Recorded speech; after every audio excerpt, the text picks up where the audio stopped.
या व्हिडिओमध्ये मी तुम्हाला एकूण 10 नावं सांगणार आहे. यांच्यावर आगामी सर्व परीक्षांमध्ये हमखास 100% प्रश्न दिसतील. महाराष्ट्राचे पोलीस महासंचालक म्हटलं तर सध्या रश्मी शुक्ला आहेत, परंतु 1 जानेवारी 2026 पासून सदानंद दाते पदभार स्वीकारणार आहेत.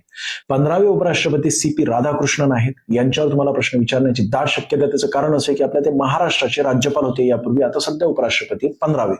महाराष्ट्राचे नवीन राज्यपाल, त्यांची जागा म्हणजे CP राधाकृष्णन यांची जागा घेतली आचार्य देवव्रत यांनी. आणि मुंबई उच्च न्यायालयाचे नवीन मुख्य न्यायाधीश म्हटलं तर न्यायमूर्ती श्री चंद्रशेखर 49 सध्या मुंबई उच्च न्यायालय चर्चेमध्ये, कारण 4थं खंडपीठ आपण निश्चित केलेले. महाराष्ट्राचे मुख्य सचिव दरवर्षी विचारलं जातं राजेश अग्रवाल आहेत, हे 51वे आहेत. नवीन राज्य निवडणूक आयुक्त म्हटलं तर दिनेश वाघमारे 7वे आहेत. निवडणूक आयुक्त सुद्धा सध्या राज्य निवडणूक आयुक्त महत्वाचे आहेत, कारण राज्य निवडणूक आयुक्ताद्वारे स्थानिक स्वराज्य संस्थांच्या निवडणुका घेतल्या जात असतात. नगर परिषद, महानगरपालिकेच्या सध्या निवडणुका चालू आहेत ना, ते चर्चेमध्ये असल्यामुळे विचारलं जाईल. महाराष्ट्राचे नवीन माहिती आयुक्त म्हणलं तर राहुल पांडे, देशाचे 53वे सरन्यायाधीश दरवर्षी विचारलं जातं सरन्यायाधीशांसंबंधित. त्यांचं नाव लक्षात ठेवा, सूर्यकांत शर्मा. इस्रोचे नवीन अध्यक्ष डॉक्टर व्ही नारायणन 11वे आहेत. आणि RBIचे गव्हर्नर 26वे संजय मल्होत्रा. 25वे कोण होते कमेंट करायची. अशाच प्रकारचं वर्षभराचं चालू घडामोडी तुम्हाला अभ्यासायचं असेल तर करंट एक्सप्रेस नावाचं पुस्तक आपण पब्लिश केलेलं आहे.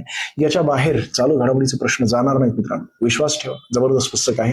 व्हिडिओ आवडला असेल तर लाईक करा, जास्तीत विद्यार्थ्यांना शेअर करा. हे पुस्तक तुम्हाला ऑनलाईन सुद्धा मिळेल.